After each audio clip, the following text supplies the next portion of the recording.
Hi, everyone, and welcome to the Responsibility Quotient podcast. My name is Katherine Kowalchuk, and today is Monday, April the 29th, 2024. Today, I have a great speaker, lawyer, and colleague and friend.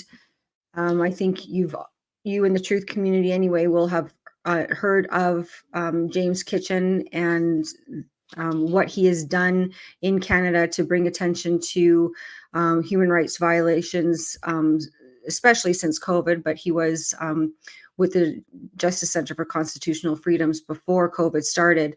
In any event, he's with me tonight, and so I hope you stay tuned and listen in on what he has to say and a little bit about the cases that he has undertaken, some of the successes, and where he sees things going for the legal profession, his experiences with the judiciary, and for Canada and the world at large.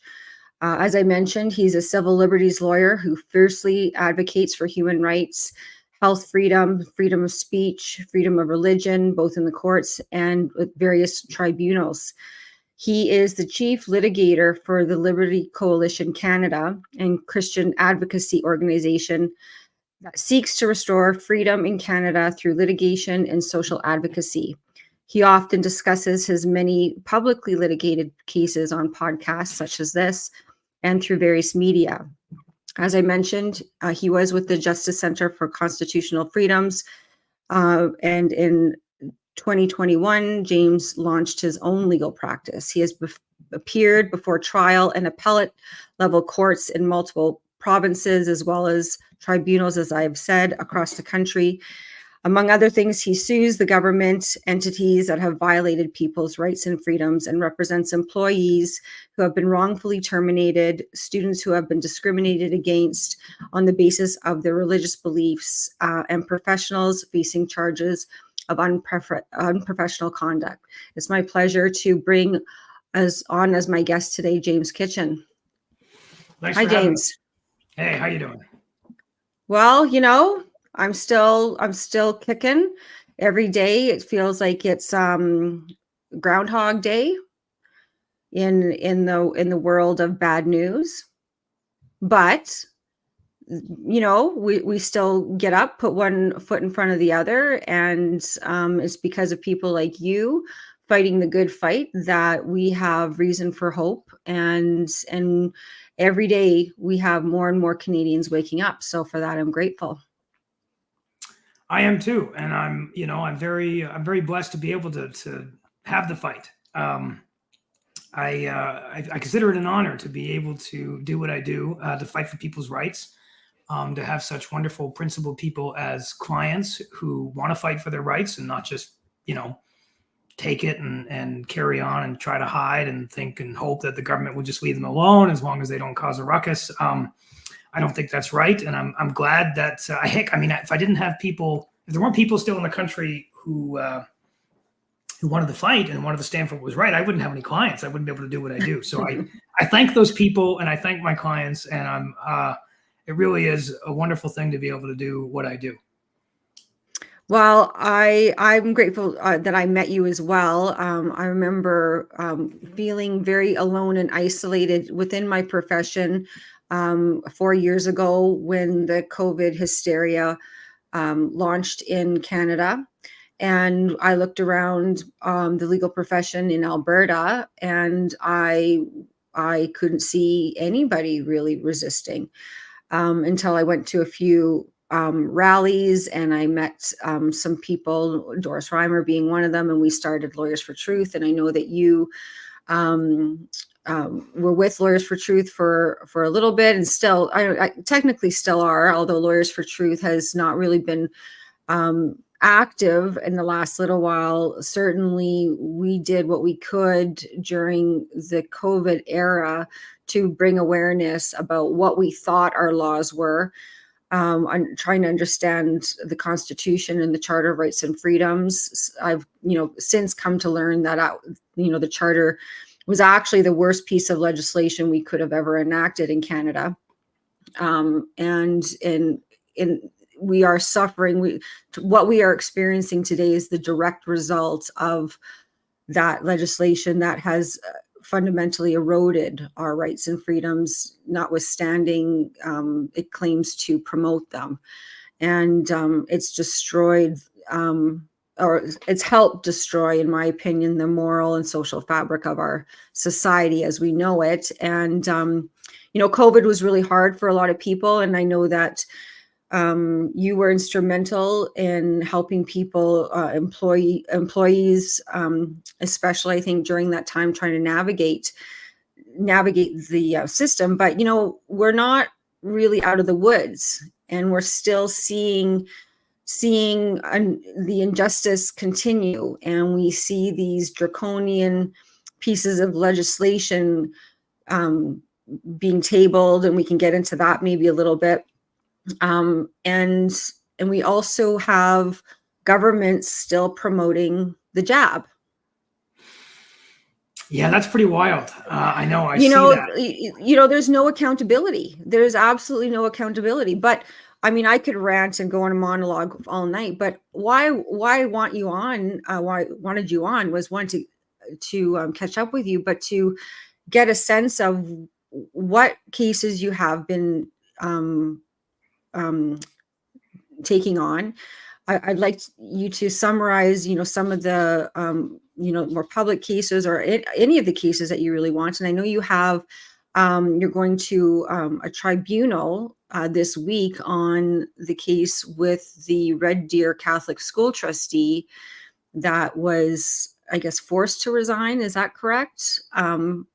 For her views on transgender issues. Yeah. Yes. There's a lot to it, but that's a good summary. I'll discuss her case first. But generally speaking, I somewhat take the cases that come my way. But I also try to intentionally take certain cases that I think aren't being taken by anybody else because there's nobody else willing or able to take them, and also cases that I think are going to advance the freedom movement or advance individual rights and freedoms. So, I look around and I mean, I'm a civil liberties guy, but I'm also a bit of a philosophy guy. So I look around and I see, what are the greatest threats to freedom? What are the biggest sources of tyranny right now? I mean, you can talk about it more from a principle perspective, but the actual manifestations in the world, I see transgenderism as one.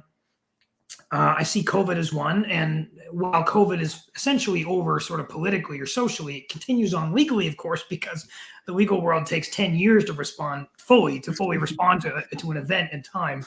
And I see climate change too, the whole idea that, man is destroying the world. And so we have to take away everybody's rights and freedoms and tax them and all that to somehow save the planet.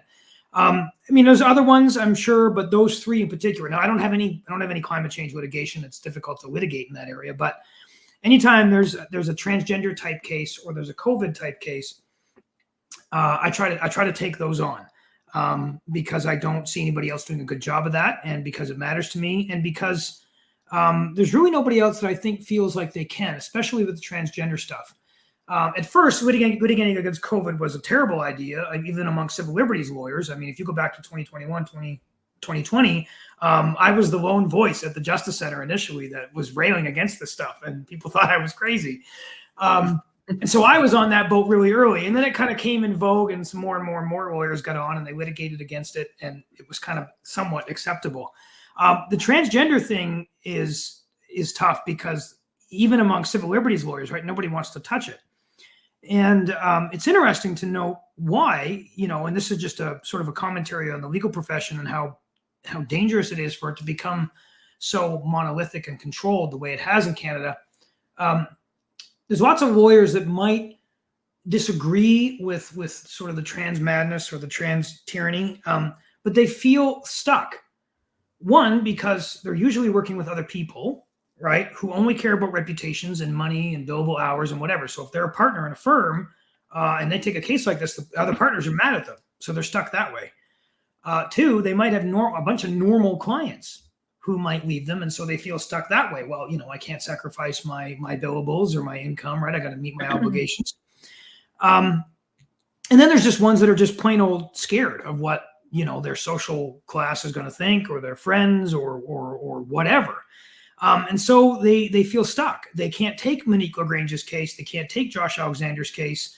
I have a private case with a student at the University of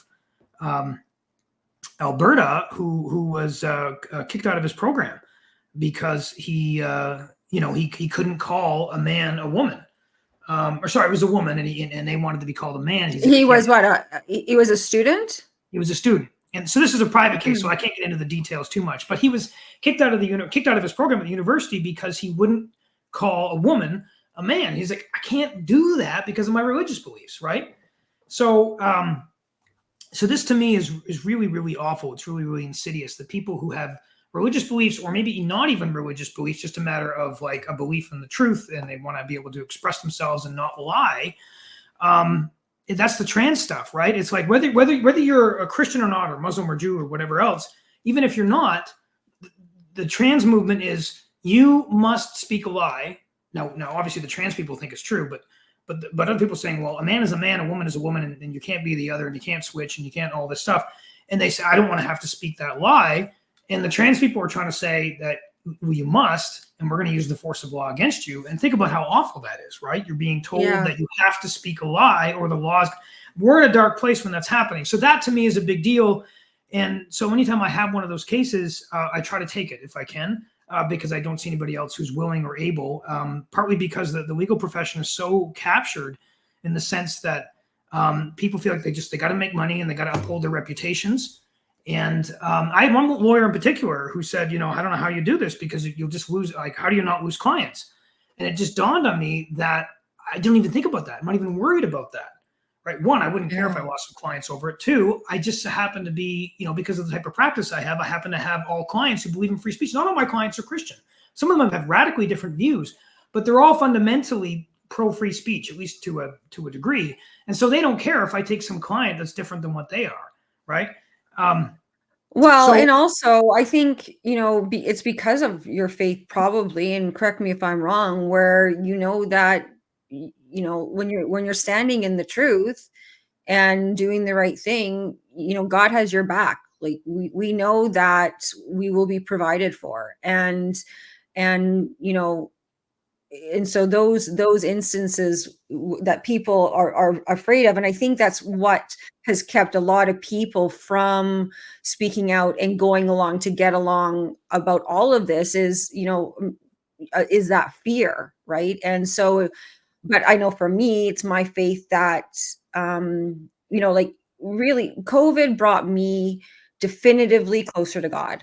And I was spiritual, and I believed in God, and I whatever spiritual means. I mean, I don't really know, but I do know that right now, like I'm proud to call myself a Christian. I've read the Bible during COVID, and I have a relationship with God now, and now I know what the difference is. And for me, I feel it in my heart, and that was one of the blessings of COVID. But I know that, it's so important for us. And I learned this from you. I think I really did learn this from you is, let's not live by lies. And I know you weren't the person who came up with that, but at the same time, I think that phrase in and of itself, it means everything to me. And it's kind of like my guiding value to when I face adversity and I don't really know what to do, that I know that I should not live by lies. And I try to not live by lies in all aspects of my life. Yeah, and the hard part with all of that is convincing people that the cost they will pay is worth it. Because obviously everybody says, yeah, well, that's going to cost me. That's going to be and it will. scary. And it will. Yeah, it will. Rod Dreher. That's right. Yeah. Somebody just posted Rod Dreher. Yeah. He wrote a book, Live Not by Lies. I should actually go and bring it out. It's just over in my bedroom. So yeah, great book. Anyway. Yeah, but I would just, and I mean, I've been saying this for years, but I just to live with integrity is worth the cost. It's worth the price. You will lose money, you will lose friends, you will lose status, you may lose access to services. I know we did during COVID, but it's worth it in the end, in a sort of intangible way, because you are at peace with yourself. You are comfortable with who you are. You can be pleased with the fact you're not a coward. You're somebody with principles, and that gives you sort of like an inner peace and an inner joy and an inner strength that is actually so much more valuable to life, to having a good meaning in life, than the money or the status or the comfort or the lack of conflict or whatever. And that's difficult to explain to people. And of course, I mean, I'm a lawyer, not a psychologist or a therapist, so I'm not the best at it. But that's what I try to help my clients or potential clients understand, is that that's worth it. And that's I agree. I mean, honoring one's self-respect, like having self-respect is like the greatest honor you can give yourself. And when you're not in sync with the truth, when you're in my experience, that's when your life is haywire. I mean, it goes it's very easily for really kind of things to come your way that steer you away from that inherent human dignity that we all have. And that's certainly been my experience through COVID, but even before that, like through other trials and tribulations in my life, like alcoholism, and went through a bankruptcy, a whole bunch of different things. It was that adversity and self-respect that I think carried me through, and a trust in God ultimately. Yep. And speaking of which, that's sort of the fundamental thing for the Monica LaGrange case is, So here's an example. Explain. Maybe you set it up. Yeah. Okay. Yeah. so she's a Red Deer Catholic school board trustee. Okay. Now, most people might be vaguely aware that we have this double system of schooling in Canada. We have the regular secular system, which used to be Protestant, but just became regular secular, non-religious in any way. And then we have this Catholic system, which is parallel. It's right beside it. And the reason we have that is because it's constitutionally ingrained from this sort of negotiated settlement between the English Protestants and the Catholic French that started Canada in 1867. And that was something that the French demanded and got. And so that's how we get this nationwide Catholic system. And it is constitutionally ingrained that the system is allowed to be Catholic, i.e., Jesus is, he's the Son of God, and he's the King, and he's the only way to heaven. Anything to do with anything sexual or gender-wise that's not a married man and woman is sinful and wrong and disorderly. Like that's what the Catechism says, which is obviously is offensive. But as Jesus said, I'm offensive. Like this is the Catholic Church. It believes all the normal, like basic stuff that any regular biblical Christian believes, which is highly offensive to like a typical secular person. But that's what the Constitution guarantees, is that the Catholic churches are allowed to be that way, or the Catholic schools are allowed to be that way. Sorry. Now, the interesting thing is most Catholic schools are not. They're very, very secular. They're basically public schools with a cross on them. They're just as woke and just as liberal politically as the public schools, which is I'm not a Catholic, so it's fascinating and interesting to see that. Now, there's obviously a few exceptions, but that's the majority of them. Well, I can tell you from my own experience, I went to Catholic school all my life, not being a Catholic. I was baptized, I think, United in any event, but we were pretty much a secular family. Like we didn't do any of, we didn't go to church or anything like that, but I went to a Catholic school. And the only difference that I could discern, I think, from public school was that we had religion class, and that we, did go to mass every now and then, but I certainly didn't learn anything about the religion. Like I can say that honestly, like I really didn't. So anyway, go ahead. So Monica LaGrange is a non. So you get almost every school board trustee across the country is not just mildly woke, but significantly woke, right? That's just sort of who school board trustees end up being. You have your exceptions like the the guy in BC, Neufeld, and there's a couple in Ontario that have made the news, and now we have Monica LaGrange. So she is elected. She's one of two that I can tell that are not fully woke. So obviously she's in the minority, right? And I've seen this with school board trustees and municipal councilors. If they're not one of the woke majority on the board is typically trying to squeeze them out, or to shut them up, or to cancel them, or whatever, or to make them toe the line. That's just unfortunately is very common in those scenarios. So so she kind of like rallied against the board during COVID about the vaccine mandate and the mask mandate and all this other, sort of anti-freedom, potentially anti-Catholic type mandates that every woke institution had was at this Red Deer Catholic School Board. You got to imagine Red Deer is a pretty conservative area too. So it's not like she's representing 2% of the population. I mean, she's representing a significant portion of the population who wants to be free. So she posts this meme online, and she didn't do it in her official capacity as a trustee, just on her personal Facebook page, that said, brainwashing is brainwashing. That's what the meme said. And it had a picture of some kids waving Nazi flags. They were smiling, and they were waving the Nazi flags.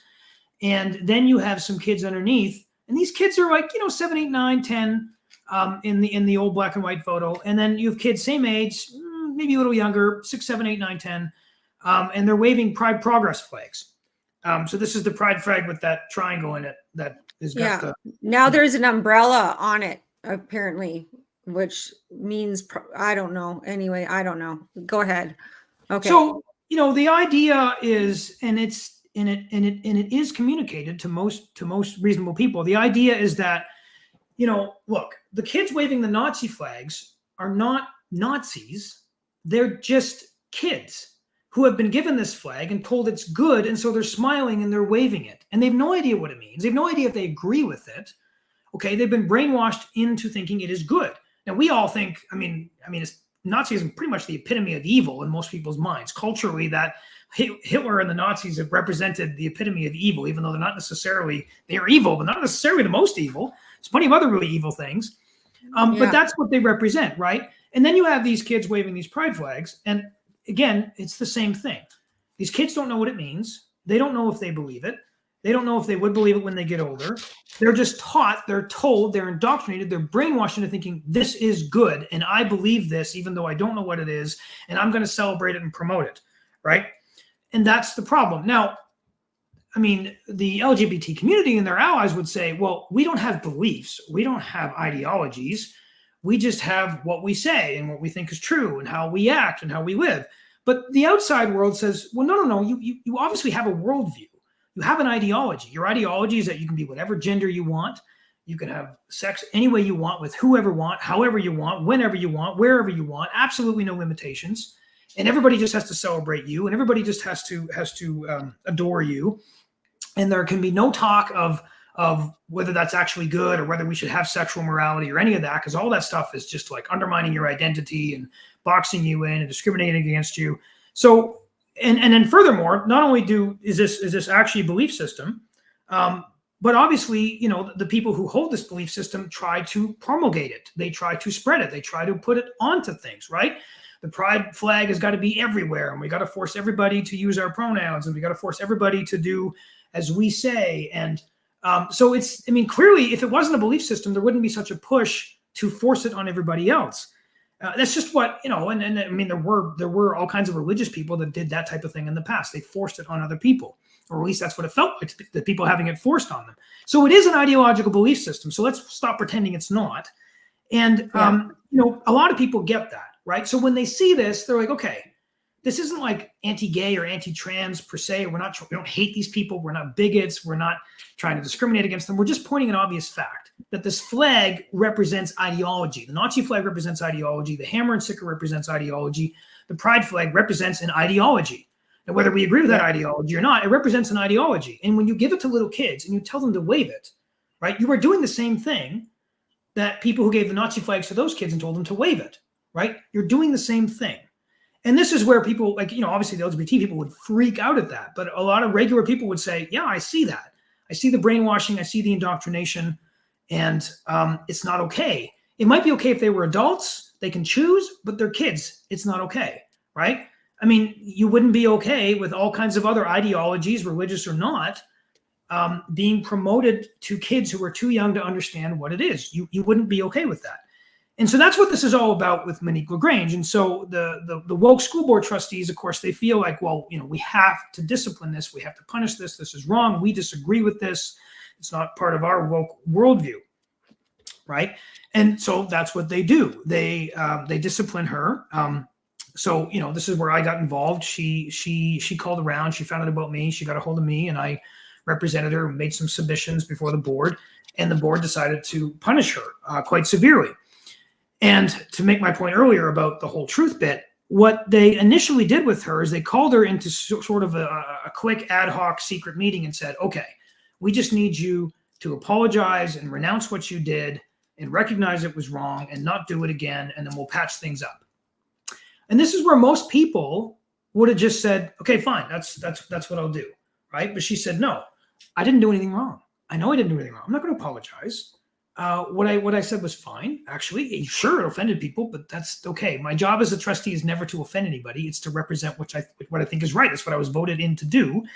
And by the way, I'm a Catholic school board trustee, and Catholics actually kind of believe that this ideology underlying what the LGBT people believe actually is anti-Catholic, because it is. I mean, Catholic doctrine is married man, married woman with each other. That's it. You can't switch genders. You can't have sex with anybody. That's basic Catholic doctrine, and the LGBT worldview is antithetical to that. There's no controversy there. Just like it's antithetical to the Nazi ideology or the hammer and sickle ideology, right? So she doesn't do that. So that's when they have this hearing and they punish her. And then one of the sanctions is that she has to still issue that apology. And it's funny because it's like that punishment was setting her up for failure. The board knew she was never going to be able to apologize, that she never was going to apologize, because she can't, because that would be lying. When you apologize, when you know when you haven't done anything wrong, you're lying. And it's a self-serving lie. You're just doing it to get out of the punishment. That's wrong. People of principle and integrity don't do that. And they knew that. They knew that she wasn't going to be able to. So that was clearly setting her up for failure. So sure enough, she didn't apologize. Good for her. And both of us said from the beginning publicly, we're not going to apologize because we didn't do anything wrong. It would be lying if we apologized.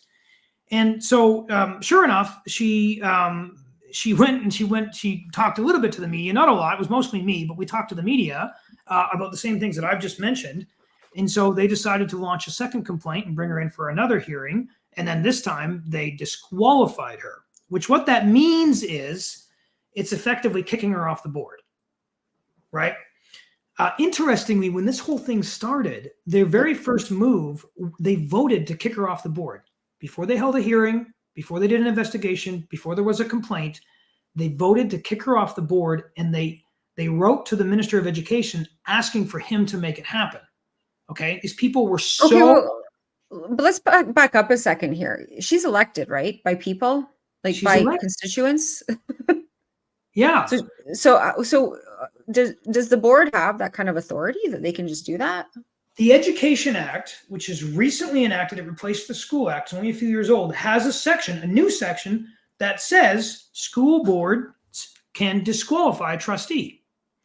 Now, you can tell from the context of the legislation that the idea is mostly to be around things like conflict of interest or stuff like that, or going rogue and not following the board when they make a decision and then there's a dissenting trustee and then they decide to go rogue because they're mad about it. That's basically what it's geared towards. But it does say that if there's a code of conduct violation, and that's what the school board alleged, that there was a code of conduct violation, that you could theoretically disqualify a school board trustee.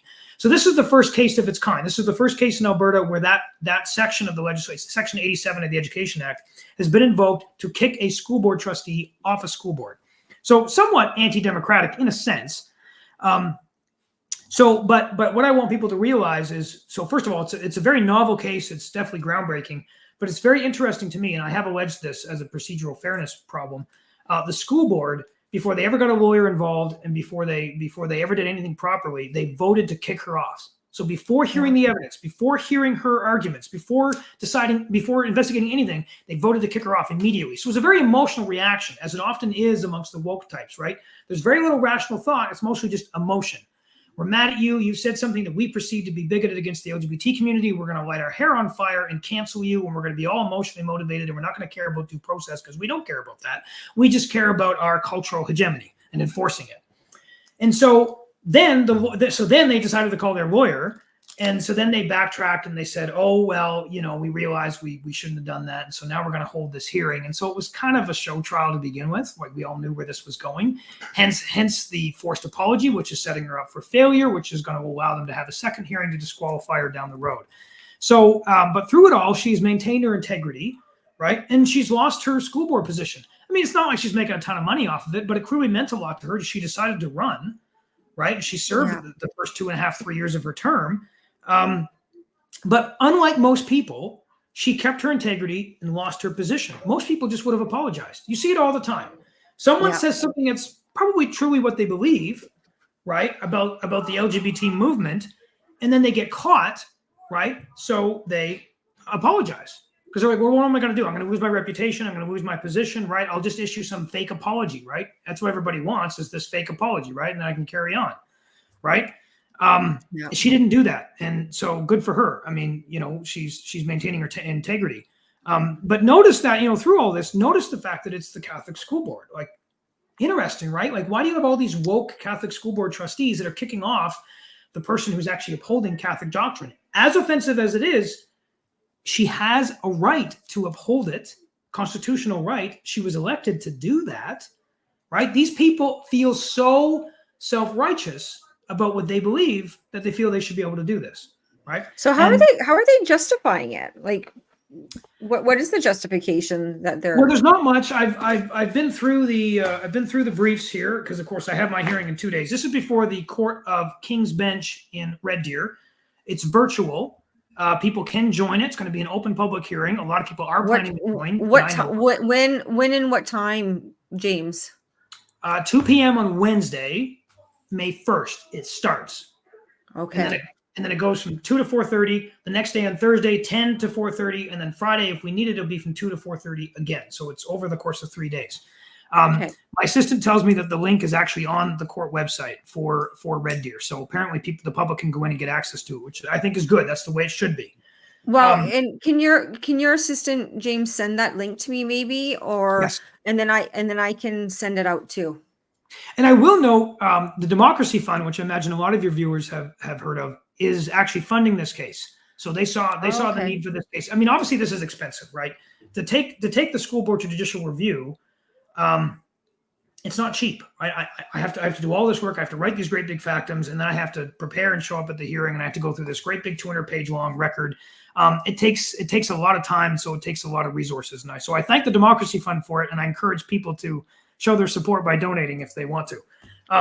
So that's Monica LaGrange, and I think that case is representative of a problem across the country, right? Anybody who dare stand up to the trans tyranny is canceled, right? And so that brings me to my next case, which is Josh Alexander. And so again, you have to remember this is a Catholic school board.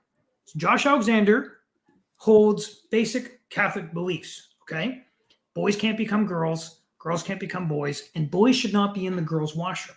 So this is a Catholic school board in Ontario who lets boys into the girls' washroom. Now think about that. Think about what that would have been like 15 years ago, right? During the Me Too movement and the women's movement, and keeping women safe and the anti-rape movement and all that stuff. I mean, most of it's good. I don't like women making up stories about men to ruin their lives, but I'm definitely in favor of no sexual assault by men against women. So it's interesting, right? Because that was sort of one of the left's big things, and then now that's to the wayside. So now it's suddenly morally acceptable for penises to be in the girls' washroom, and we're talking, these are teenage boys, teenage girls. So you got teenage boys. I mean, I was a teenage boy. I knew teenage boys. Obviously there's urges there, whatever you want to call them. Well, there's a reason why there's a women's bathroom and a men's bathroom. So, first of all, it's modesty and decency and feeling comfortable. I mean, my goodness, women should be able to feel comfortable in their spaces. Yeah, I just don't understand why that's controversial. So then there's the fact that you will just feel uncomfortable, and rightfully so. Maybe nothing will happen. Obviously, most trans boys who pretend they're girls or say they're girls aren't going to hurt girls, but some of them do, and some of them will. It's inevitable. And imagine that. I mean, we all know now from the last 20 years that, sexual abuse is one of the most traumatic things. It affects your mental health and your physical health and your psychological health for the rest of your life, or you have to go through significant trauma remediation if you're going to deal with it. It's awful. It's one of the worst things that can happen to you. And if you're a 14-year-old girl, it's the last thing you should have to deal with, right? And so this is a serious issue. Like, this is a serious issue of decency and morality and safety. And so, of course, being the brave young man he is, he spoke up about that, right? But he didn't do it as a jerk. He didn't do it just simply to bully these kids. He didn't actually approach any of these kids personally. He didn't bother them. He didn't try to block their access to the bathroom. He didn't threaten them. He didn't bully them. He just simply said, very, very directly, he just simply said, boys can't be girls. Boys are not ever girls. Boys should not be in the girls' washrooms. This is wrong. And I'm going to keep saying it. And by the way, it is what I believe biblically. Here's the verses to back it up. It is what the school is supposed to believe because it's a Catholic school. None of this is okay, and it needs to stop, right?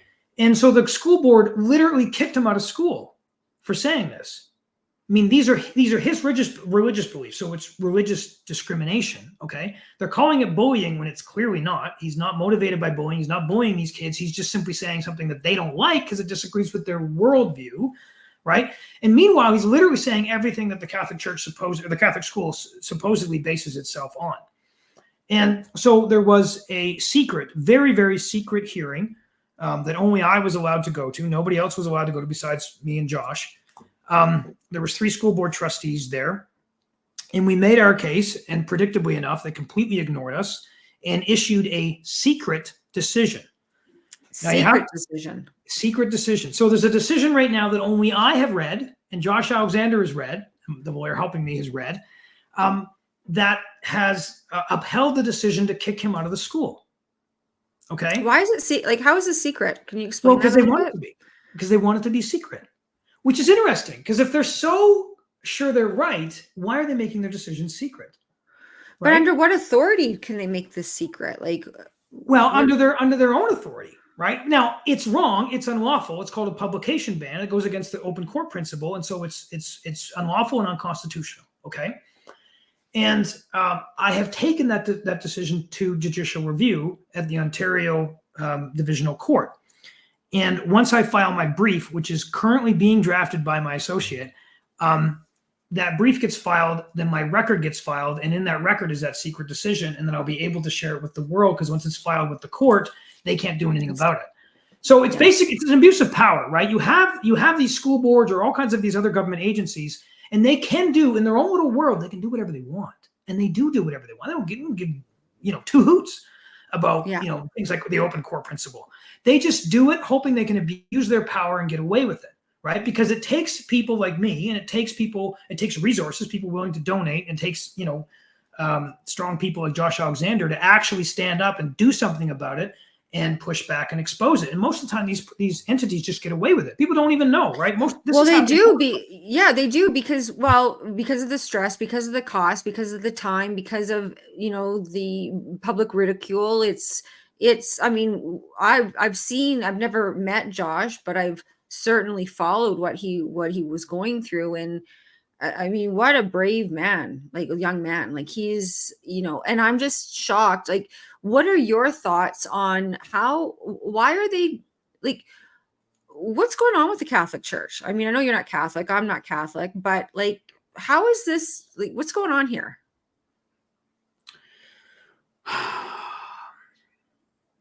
Well, they are very timid and cowardly.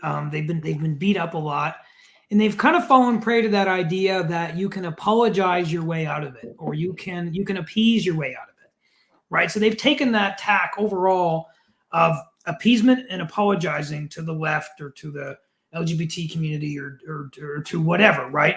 And of course, Francis is right in on that, right? He's seems to be pretty woke. So that's and that fundamentally, principally, that approach never works, right? I mean, obviously, I could use Chamberlain in World War II as an example. That's the famous one. But it just on a macro scale like that, or on a micro scale, it doesn't work. Appeasement and apologies don't work, right? I mean, there was that old adage a few years ago of, never apologize to social justice warriors, right? Because I mean, they're like sharks. As soon as you apologize, they smell blood, and so they're all the worse, right? And that's what I tell my clients, and that's my approach, is to never apologize. Now, if you've actually done something wrong, then I think you should apologize. I am a Christian, and I do believe there is a place for being humble and repentance and apologizing when you've actually done something wrong. But if you haven't, you don't apologize. And but I think that's fundamentally one of the problems. I'm sure there's others. One of the problems with the church, and this is definitely the problem with the Catholic school boards, right? They've taken this approach of, we're going to pretend we don't actually believe those things. We're going to apologize that we used to believe those things, even though technically we still do. And we're just going to appease. We're just going to constantly. So for the Josh Alexander case, it was mostly driven by one sort of trans activist kid at the school and his trans activist parents. His mother was like the leader of the local LGBT activist group, right? And they pushed the school board. And the school board basically did what they did to Josh, largely to appease this family, right? Because they were the LGBT family. They're the ones who get to be able to demand how things are going to go, right? Initially, when Josh was doing his thing, which initially started in October, there was a month-long period where the school wasn't doing anything. The school wasn't worried about it. The principal had a meeting with Josh. Sort of they heard each other out, and the principal just said, okay, we'll just be smart about it. There was nothing, right?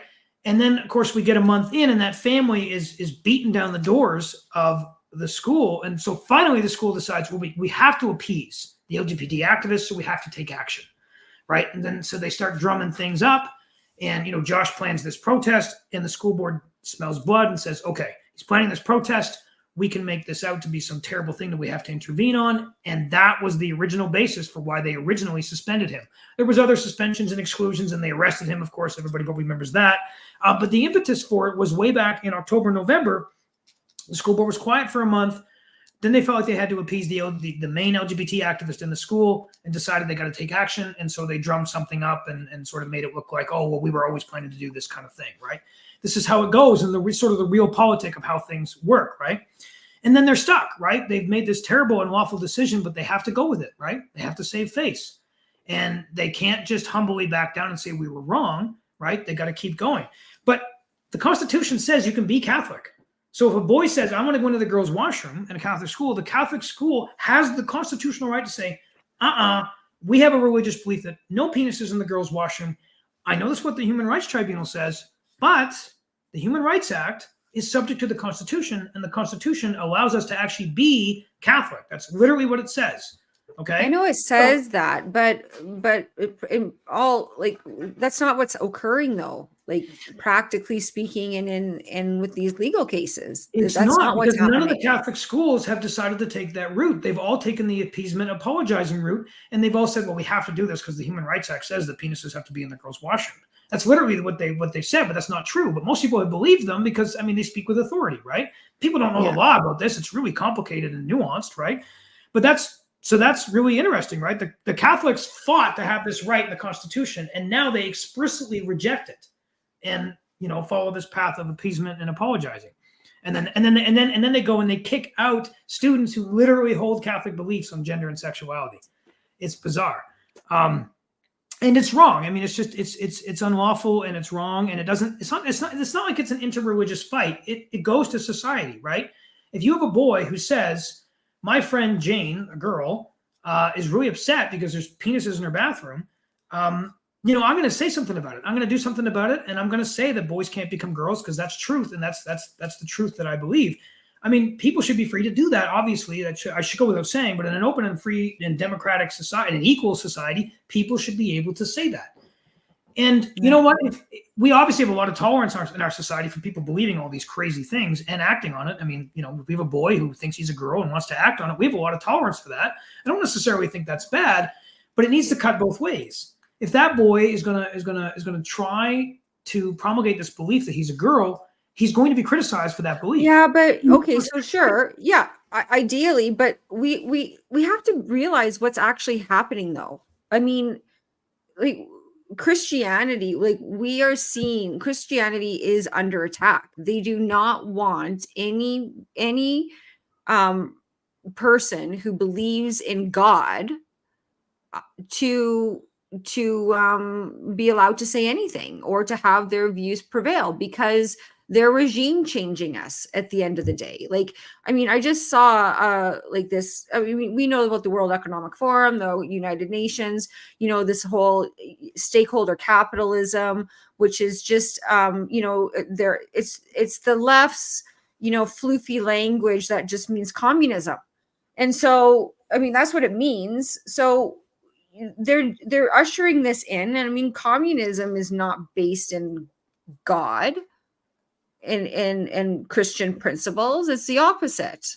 Mm-hmm. And so, I mean, or as you've already stated, like their worldview, is their own religion. I mean, that's how it's viewed in my mind, and that's why it's easy to single out this worldview as being cultish and etc. But that's what's happening, and we're allowing it. Canadians are allowing this to occur because we are too afraid because of the real life consequences. And I'm not downplaying the real life consequences. Obviously Josh got expelled from school.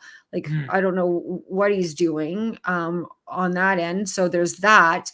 He's also was cast into the national limelight. So that's forever going to, for better or worse, affect his reputation and impact his ability to potentially get employment, especially in this climate. I mean, like, and then we have a government, provincially, it's not looking good. I mean, Danielle Smith has chosen to keep SOGI, sexual orientation and gender identity, in the schools in Alberta. Everybody was so proud of her, saying, oh, this is parental rights. But it's actually what she's done is she's codified this worldview into our law by basically allowing 16-year-old and 17-year-old minors take puberty blockers, which lead to other sterilization implication and consequences.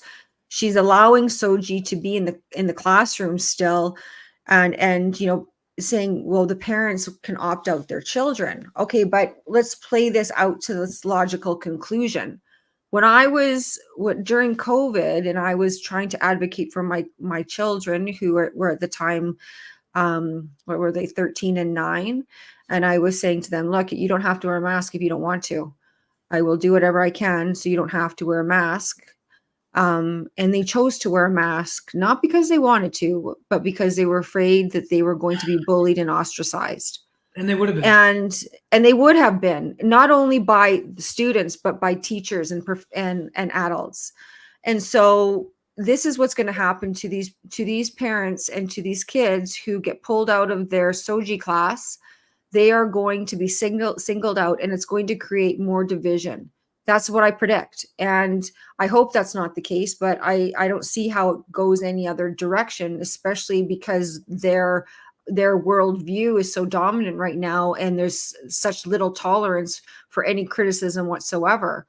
And so you have that, notwithstanding that, she's going to bring in doctors to legal, to government fund doctors to mutilate people through gender transition surgeries. And then we have Bill C4 federally, changing the definitions of conversion therapy. We have Bill 63, under the auspices of Online Harms Act. Like, don't, heaven forbid you remove porn from the internet. You wouldn't want to do that because, there's too much money and depravity to be made off of that, those acts. You don't want to protect people that way. Instead, you want to create a different bureaucracy where you get to arbitrarily decide what's hate speech. And then all of a sudden you find yourself fined and in jail. Yeah. That's what's coming. That's what's coming. There's so much I could say on that, but one thing that just occurs to me is, I mean, pornography is allowed on the basis their argument would be it's free speech. Meanwhile, the free speech of being able to say certain things that actually have a lot of meaning and value to the world about, hey, like boys can't be girls, and hey, maybe you should consider whether or not you really want to live that way, and I can help you do that. I mean, there's all kinds of stories of detransitioners, and all kinds of stories, by the way, of people who were living a gay lifestyle, and they found it killing their soul, and they decided to leave it. And there was people that helped them leave it, and they were able to change for the better from their perspective. I'm not saying from my imposed perspective, from their perspective. And so the federal government is saying, well, it's because of free speech, we got to allow pornography. And meanwhile, the free speech of let's talk about truth and let's talk about what's good for your life, that's being criminalized. I mean, think about the hypocrisy just right there, right? And this goes back to what you said, right? The money. I mean, so much about the COVID thing, right? It's all about the money, right? Yeah. I mean, the pharmacy, we got to have the COVID shot. Well, what was really going on there? Well, I mean, to those of us who were awake, I mean, a big part of it was obviously the money, right? Really? Suddenly we believe and trust Pfizer and that they're just doing this for the common good. It's not about the billions of dollars, right? And then, of course, predictably, right, the whatever you want to call them, blankety blank blank, puts the DNA in their vaccines. And it's the conspiracy theorists who are like, well, I don't want to take that. It could be genetically altering me. And meanwhile, they're bloody well right. And there's DNA in the damn things. And then now, it comes out and it's official and Health Canada's talking about it. And it's like, yeah, this is exactly what we were warning all you people about. This is a company that only cares about money. It's only ever cared about money. And, you guys clearly are just a bunch of money grubbers. And that's all this is ever about. And it's wrong. And sure enough, right?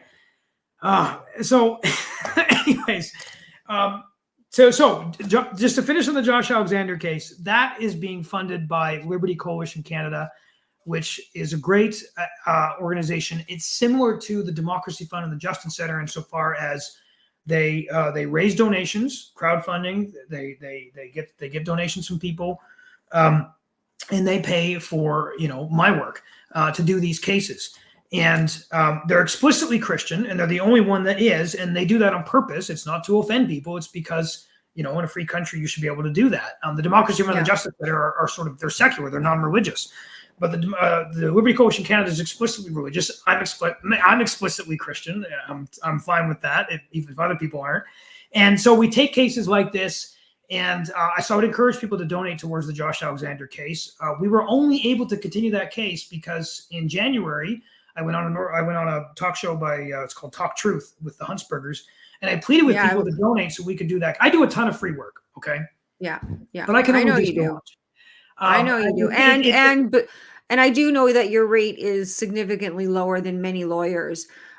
James, is it okay if I put the links to the Democracy Fund and Liberty Coalition Canada on my social media and on my website so that people know how to directly fund you? Absolutely. Yep. Okay. Yep. And I do. I ask.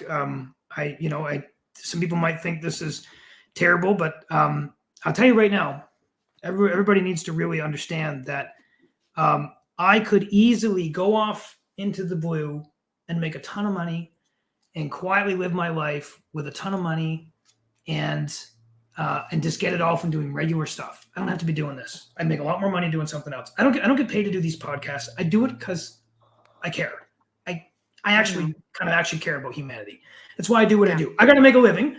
And so obviously there's an element of, I guess, self-serving by saying, hey, please donate towards this case. But I'll tell you right now, I can make a lot more money off doing whatever case for whatever corporation. I've explicitly chosen, I feel called by the Lord, actually, but I've explicitly chosen to do my cases publicly and to advocate publicly and to inform the public and to, do some of it free and do a lot of it for discount and to take the risk that the money doesn't come in and just tell people, look, if you want to see this happen, if you support this, please donate. I believe in my work. I think I do good work. I expose a lot of that work to the world for them to see, to know where their money's going, and to also to be able to see what the arguments are. And I do boldly ask for donations to the Liberty Coalition Canada and the Democracy Fund for the cases that I do, because I think this is a really important part of advancing freedom and democracy. Doing these cases, doing them publicly, holding these bodies accountable, and showing the bodies and the courts and the public that this matters and we care about this and we're willing to sacrifice to make this happen. So do you even think that, James, I mean, you can share with the audience what successes you've had, but like by and large, I mean, I'm a lawyer. I've done COVID cases regarding the vaccines, didn't go well. I tried to typically steer people away from the courts, typically in my family law practice, as a matter of like just prudent practice, because you just never know what you're going to get. You know, you don't know if you're going to catch the judge on a bad day or not, or who knows, anything can happen. I mean, that was always the case in my practice, and I, you know, practiced for over 20 years, but it's even more, it's unpredictable, but then it's yet predictable. Like there's certain things that I will, you know, if somebody comes to me with, you know, I don't want my child to get the jab, typically in a divorce case, and I explain to them like, the case law is not on your side, and even with the plethora of information that has come out about these things, you know, it's still, it's in the consciousness of the judiciary that what the government, their mandate, or even if it's not a mandate, even a recommendation, is okay. And let me like just digress a little bit more. Like Danielle Smith is now, her government, AHS, is not mandating, recommending the jab every 3 months, the mRNA jab every 3 months for people as little as 6 months old. And so, you know, her excuse for this, her get out of her own jail free card for herself, for her own conscience, is that, well, she's not making it mandatory. It can be a recommendation, and to me that is actually, it's horrible. You have to ban it for this reason. It's because we have a court system, and we have doctors, and we have the medical profession who believe whatever the government tells them to believe. And so when a government authority says, we recommend the mRNA jab for people every 3 months at 6 months old and up, that's just as bad as mandating it. Because if the government, we're in a state of delusion right now, that if the government recommends it, like government has become our secular society's god, and they will just take whatever this government says, and it's almost impossible to refute because, well, it's the government. What do you think about that? Well, you know, it's two things. One, you know, I'm disappointed in the lack of moral courage and the lack of moral leadership on the part of our premier, obviously. But at the same time, you know, I want to put a little bit of the onus on the people, and I want to both challenge them and give them some hope on that, legitimate hope. I don't give a lot of that very often. So going back to what you said earlier, right? Danielle Smith, she did a little bit of the right thing, but she left a lot of the right thing undone. Right? Soji's still in the schools. 16-year-olds can still get their breasts lopped off and get a fake penis put on their vagina from the forearm skin. If you've seen that, it's disgusting. They can take the puberty blockers. They can ruin their life. They can end up like Chloe Cole and, you know, got a deep voice and can't breastfeed and all the rest, right? So she failed to do the right thing on that. But, and that's wrong and unfortunate. But she went, I think, as far as she thought the Overton window allowed her to go, right? Yeah. And who sets the Overton window? The public does, right? 100%. Well, that's actually interesting, right? The Overton window was not as big, was not that big a few years ago, right? The trans madness has sort of reached its peak, and it's actually just starting to come down. And you see this a lot in the UK. The UK is ahead of us on that. They reached their peak before we did in madness, and now they're coming back down the other side of the mountain towards rationality. And so all that crazy trans stuff is going away in the UK. Canada's following suit, okay? So, which is actually good, and I think there's some hope there for that. But so look at that. Well, she did there what she thought she could do. That's as far as the Overton window was, which is interesting because that's bigger than the Overton window used to be. So yay, by the way, that's because some people have taken my advice and they've not self-censored, Okay. They haven't covered their mouth. They've gone out and they've spoken about the madness, and they've called it madness for what it is. Right. And that's good. And so they moved the Overton window, and she was able to move with it. And so that's good. And what I would challenge people to do is continue to talk. Continue to call it what it is. It is madness to think you can switch your sex. It is madness for penises to be in girls' private spaces or women's private spaces. It's madness for men with, male genetics in female sports. It is all madness. It is all tyranny. Call it what it is. Take the risks. We're a month away from the celebration of all this madness. Okay, Pride Month, June. I encourage people. Okay, don't try to be insulting or try to be a bigot or whatever, but just boldly say the truth and count the cost. You won't take the risks, because you know what will happen? You will move the Overton window, and that matters, because think about how many less girls will have their breasts lopped off. Think about how many less girls. For sure. This is an important. This isn't some little thing, right? This is important. Well, and this is one of the things, why I called this podcast in this project the responsibility quotient, because it really boils down to ourselves taking personal responsibility for the quality of our life and our experience here, right? So, we cannot rely on a politician. We can't rely on any one person that's going to save us. And, to the people that support the politician that is not going far enough in either their changes to the legislation or holding people accountable.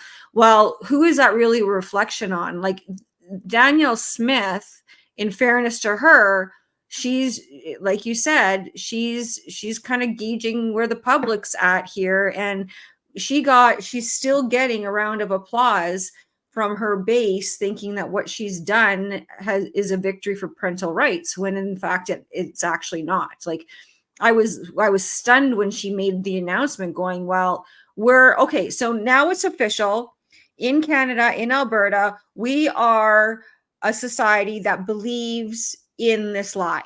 100%. We believe in this lie, and that's how we're going to conduct ourselves going forward. And we're going to, and further, one of the, anyway, so I just go, it is up to us as individuals, and we have to, we don't have to, you look at some of the lefts when they lose their mind and they start screaming, they literally just scream. They just scream, and that's their rebuttal. That's their argument. It's no words, just screaming. And we don't have to be like that. We can be rational. We can be calm. We can be respectful. And look at, I'm going to be interviewing a transgender individual in a couple of weeks, actually. I know I've known for years. And Monica is I respect the dignity of Monica as a person. I don't have to agree with Monica's lifestyle. And the whole thing for me has always been, you do you, but leave our children alone. Okay. Yeah. Do not have this in our schools. Get it out, get this political indoctrination, this political worldview out of our schools. If we're going to be this secular society where there's going to be no religion of any kind, then this is part of it as well. But the thing is that and I hope that's where it goes. I hope we can shift it by with people expressing themselves. And right now I think that's the only civil, peaceful way to do it, because the courts, by and large, in the tribunals, these boards that have all this power that they've given themselves, they're not doing the right thing. Yeah. And now I know we're probably running out of time. No. I've go ahead. So you asked about successes. So, I'll admit I haven't had a lot, overtly legally, as far as successful court cases or whatever. That's not actually my goal. I mean, I do excellent work. Excellence is a priority for me. We make the best. I have an associate that helps me. We try to make the best arguments, and we try to make sure that if we lose, it's not because we deserve to. and we're ready to lose. We lose most of the time because of the politics and because we take the cases that nobody wants to give us a win on for political reasons. But we make darn good arguments, and we rarely, if ever, deserve to lose. I have, so last week, for example, I had a Liberty Coalition Canada case. This is the case of Juan Porter. So she's a Christian woman. She's an occupational therapist. I think it was an occupational therapist, but a specialized one. She worked with babies, premature babies often, in a hospital in Ontario. So she's Christian. She can't take the shot because of her Christian beliefs. She follows the law. She explains her beliefs to the hospital, and they discriminate against her by saying, nope, we don't think you're Christian enough, not good enough. We don't think those beliefs are valid enough, which is totally against the law. And so they denied her religious exemption, and they fired her. So I sued the hospital on her behalf. This is a Liberty Coalition Canada case. It was crowdfunded. It's public. It's on our website. And now I'm going to get a little bit cagey on this because there has been a settlement. Okay. So the case was resolved last week. I can't tell you how or why. I can just tell you I was happy with it, and you can infer that from that what you will. On Porter's happy. I would call this resolution to this case a success, and so for me that's legally a success, right? Whether you win in court or whether ultimately there's somebody that's held accountable and somebody gets the resolution they want. Both are victories. Not exactly the same, obviously, but both are victories, right? That means something. She had that fight. It was a public fight. People saw it, and she didn't back down. She didn't capitulate. She didn't abandon the case. She continued on until she got a resolution. And I have a number of cases. Some I've resolved or settled a whole bunch of cases that are private that nobody even knows about because I don't talk about them. I have like 100 and something cases. I can't talk about them all. But so these are successes both on the individual level, right? Somebody is vindicated. Somebody's given compensation. But sort of on the larger level too, of these people are held accountable, and then I'm able to talk about the story sometimes and give people encouragement and hope and tell them like, look, the fight is worth it. Sometimes it's just a matter of fighting and staying in the fight, right? Another case I had, a COVID case, was a church in the Vine, which is a church in Edmonton. Public health inspector wanted to come in on Sunday during worship, come into the sanctuary, right? Spy on them. And the church said, no, you're not going to spy on us because the whole purpose of you coming in here on Sunday during worship, and by the way, you can't come in here because you're clearly here for a bad purpose, and this is a spiritually sacred space. But the whole purpose of you coming in here is to try to shut us down. You're spying on us to get evidence to prevent us from worshiping God Almighty. We're not going to let you do that. And so they were fined $80,000. And the Democracy Fund hired me to run this case. We ran it publicly. Right. And we fought and we fought and we fought. We went to the provincial court and we lost predictably. We went to the Queen's Bench and we lost predictably. We went to the Court of Appeal. Now at the Court of Appeal, I had to ask for leave to appeal. And sure enough, the Court of Appeal granted me leave to appeal. And then just before we were going to go into the actual appeal itself that I got leave on, the Crown capitulated. They said, nope, we give it up. And they got their $80,000 back. They were vindicated. Right? They didn't really win in the end, but the point was that they kept fighting. And in the end, right, they won in the general sense, right? Sometimes it's just fighting, right? I don't know what's going to happen. I know. The case or the Monica LaGrange case, we might win, we might lose, but the fight itself is the right thing to do. Yeah. Okay. And sometimes I have success, sometimes I don't. But even the fact that we did fight and we fought well is for me in and of itself a success, right? My clients feel, satisfied and vindicated and at peace with themselves that they did what was right and they fought. They didn't just give up. Maybe they lost, maybe they didn't, but they fought and they fought well and they fought for the right thing, and the fight itself matters. And so for me, that's part of the success. And a lot of my clients understand this. I'm not a guy who can say I've won all these court cases, right? That's not why people hire me. They hire me because they know that I'm going to fight for them with excellence and fierceness, and we're doing the right thing. And if we lose, it's not because we deserve to. And hey, heck, we might win if we just fight. And that's been a big thing for me personally and professionally. It's a big thing I encourage people to do. And you do meet success I mean, you gotta remember, if you fight with integrity and principle, the other side doesn't have that. Governments don't have that. These tyrants don't have that. It's all power, right? That's all they care about. That's not a principle, right? These people don't have integrity. They'll do whatever to maintain their power or get their money or whatever. When people with integrity and principle come and they stand their ground and they don't move, the other side tends, not always, but usually tends to wither in the presence of somebody with so much integrity and principle. Right. And they eventually, they're not motivated to continue to do the fight forever. Another case, Dr. Curtis Wall. I'm still fighting that case. This is a mask case. It's been going on for 3.5 years. I'm still fighting that.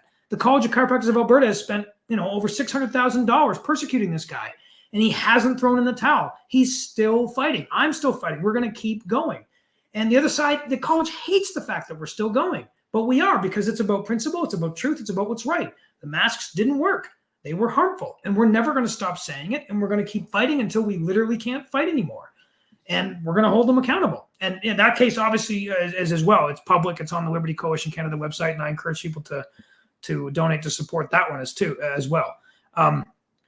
So listen, and if you got more questions, I'd love to answer them. But I've talked a lot about my cases and me, and I appreciate the opportunity. I appreciate you coming on and sharing this information. I mean, I'm encouraged by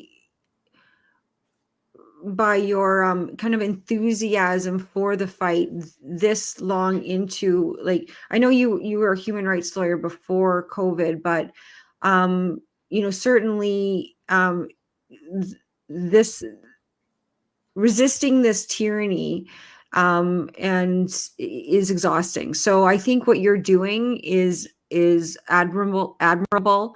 And I certainly, I think that there's a place for it. I think that I do agree that certainly we fight. I mean, there are many ways that we can do it. Speaking out is one way. Litigating is one way. Getting involved with your city council, or there are a myriad of ways that we can influence people, and you've chosen this to be as your passion, and you're brilliant at it. And I do think that it is inspiring. And I know for the limited number of cases that I've taken in this realm, my clients needed to do it because they needed to know that they did everything that they could do in order to try to protect their kids. And as a mom, I can't disagree with them, right? Like, these are our children. They're our most, these are our precious beings that we need to nurture and care for and look out for. And we need to do all we can do to protect them. And so it's unfortunate that our justice system is so upside down that, the access to justice issue, and it's usually long and drawn out and strategically used against litigants, especially those who don't have any funds to fund it.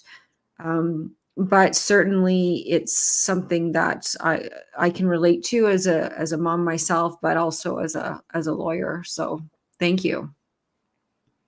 You're welcome. You're welcome. And the last thing I'll say about this, and it's by no means easy, but one of the things I try to do is I try to expose the issues with the court to the public, and then the public has to do with it what they will. But there is something they can do, and I'm probably going to continue to talk about this for the next 20 years. But the public needs to realize that they do have some say in who our judges are. Our judges are political appointments. And if they don't like those political appointments, then they need to change who they're politically voting for, right? If you want somebody who's going to uphold your rights and freedoms as a parent, or uphold the rights and freedoms for your children, or give you the society in which government is actually limited and there's less tyranny and more freedom, whether it's health freedom or religious freedom or free speech, then you need to think long and hard about who you're voting for and who they're going to appoint on the bench. As Canadians, we don't tend to do that. And so we kind of get a little bit of what we deserve with these awful judges. Okay. You do have some say over the composition of our court, right? And I agree with you. Like, and I think that is really lost for a lot of Canadians. And one of the things, because I ran in the last election, and there's so many people, first of all, that surprised me that don't vote, have never voted, could care less to vote, don't want to get involved, whatever. So there's that contingent of people. And then there's the people that keep on voting because they, they like the blue potato, or they like the, the red potato. And so they vote because they've always voted that way, or because the media has told them to, or whatever. And so, that is such an important message, because some people have been telling me, oh, Katherine, there's no political solution here, what's going on is spiritual. And I say to them, yes, it is a spiritual war that's happening, but we fight it here in this realm, in the environment that we have currently, and that's politics. And so if you vote for people who lack the character, don't share your values, have their integrity is constantly called into question, they did nothing during the past 4 years to stand up for your rights, then you really have nobody else to blame but yourself. If you vote for them, if you continue to vote for them, again, personal responsibility. And so, but trying to convince a mass of people because they're afraid of, the orange potato, it's like, I always say pain is a touchstone for change. I don't want it to become super painful for people, but that's how we learn. This is tough because this is a long-term game, and I recognize that. I'm in this game for the long run. It will take decades to get lawyers promoted to the courts who will uphold rights and freedoms because they value that. That's their value system. Yeah. It will take decades to do that. But it is possible. I mean, it may not happen, and Canada may just evolve into a third world tyrannical nation, and that would be very sad. I don't think it's inevitable. It doesn't have to go that way. But I would encourage people to take this long-term, long-game approach, the Wilberforce idea of it's going to take me 30 or 40 years, but I'm going to right this injustice of slavery.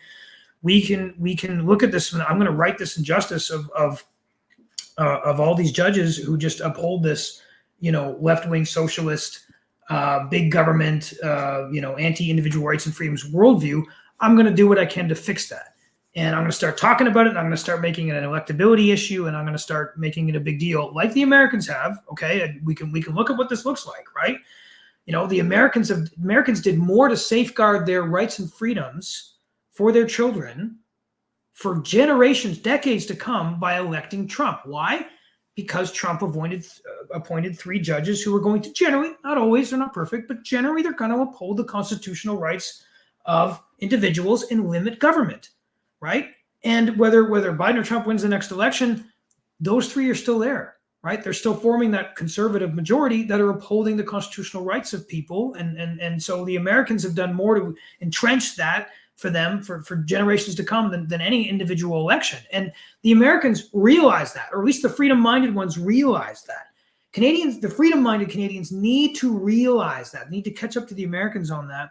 And so, for example, how you do this is Pierre Poilievre is probably going to win the next election. I know I'm not saying his name right, but you know who I'm talking about. The Conservatives are probably going to win. Great. Well, what you have to do is make that an issue for him, right? Keep pounding down the door. Do whatever you can to make him appoint actual conservative, freedom-loving judges. There's not a whole lot of lawyers left in the country that believe in freedom, but there's enough that we could fill all the courts in the country, okay? Yeah. And unlike Harper, he needs to actually appoint real rights and freedoms lawyers, and not just ones that are less liberal than Chief Justice Wagner.